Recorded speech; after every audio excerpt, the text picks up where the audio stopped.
আসসালামু আলাইকুম beautiful people, কি অবস্থা সবার, কেমন আছেন সবাই?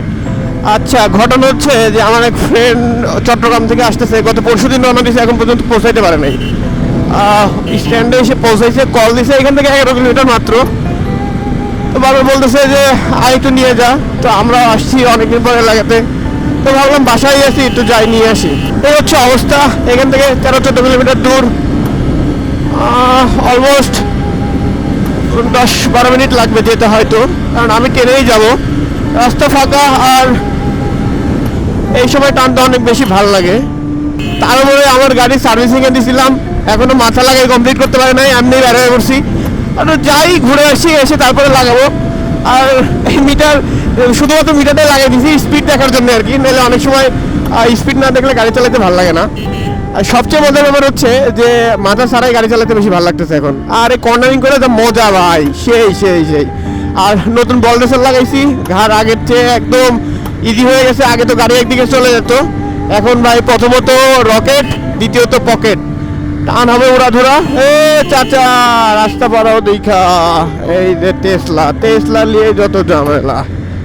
আচ্ছা, আমি ঢোকালে হয়তো সাইড দিবে না, যাক ফেরা নাই, চিল। ঘুরতে সময় 4:05 দেখা যাক এই 11 কিলোমিটার রাস্তা যেতে কত সময় লাগে।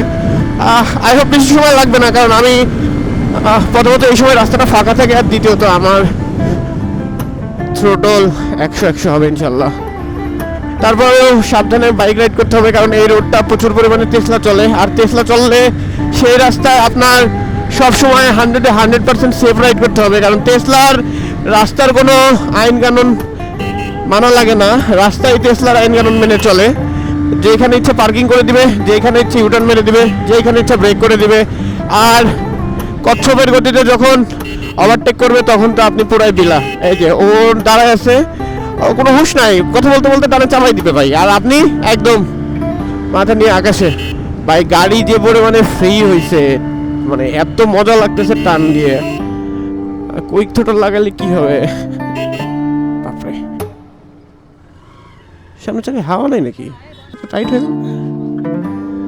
আচ্ছা, আপনারা জানাবেন যে গাড়ি মাথা খোলার পরে কেমন লাগতেছে দেখতে। সবাই ভাববে হয়তো অ্যাক্সিডেন্ট করে ভোজ খাই দিছি, আসলে না। আমি কালকে বল রেসার পাল্টানোর জন্য একজনকে দিছিলাম, এক মেকারকে। উনি হচ্ছে আরেক উস্তাদ, উনি হচ্ছে বল রেসার পাল্টাতে যায়, মাথাটা খুলে এমনভাবে লাগাইছে যে মাথার মধ্যে থেকে নয়েজ আসতেছে। আচ্ছা, চালানোই যাচ্ছে না, গাড়ি ফ্রি আছে বাট কেমন জানি করতেছে, তো ভয় লাগতেছে আমার এখন। লিটারালি আমার ভয় লাগতেছে, কারণ আমি মানে কনফিডেন্স পাচ্ছি না। আচ্ছা, অল্প একটু রাস্তার সামনে একটা ছোট বাজার আছে, ওইখানে একটু দেখাই নিচ্ছি। সবচেয়ে বড় প্রবলেম কি যে এইভাবে গাড়ি চালানো ঠিক না। ও আমাকে বলছে যে আমি কোনো কিছু ধরি নাই, আমি এই জন্য নিয়ে বের হয়েছি। আর সজল আসতেছে, আমরা ওকে ভালোবেসে সুকা বলে ডাকি।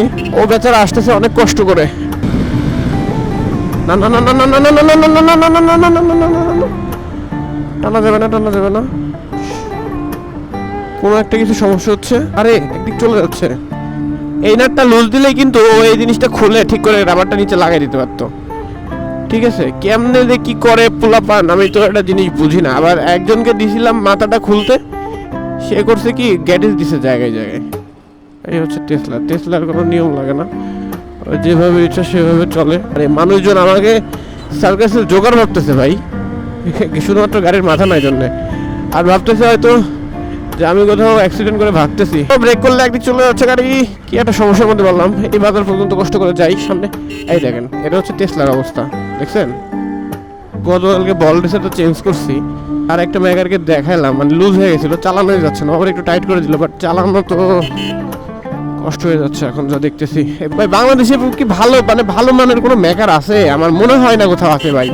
আমি যেখান থেকে গাড়ি সারাচ্ছি সেইখান থেকে আমার হুকা মারা সারা হয়ে যাচ্ছে একবারে। আমার দূর এইগুলা তো কোনো আমি কনফিডেন্সই পাচ্ছি না, বিশ্বাস করেন। আমি যে এই দেখেন গাড়ি কীরকম হচ্ছে, মানে কোনো কনফিডেন্স দিতে পারতেছে না।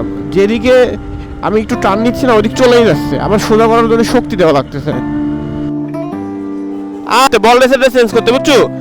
বল রেসার চেঞ্জ করছে, গাড়ি এখন একদিক চলে যাচ্ছে। ওকে, সকালে পিক করা ডান। এখন যত দ্রুত সম্ভব বাসা বের করতে হবে, কারণ সবার আগে গাড়িটা নিয়ে মেকারের কাছে যাবো। মায়ের বাপ কি কাজটা করছে ভাই, গাড়ি চালানোই যাচ্ছে না একদমই।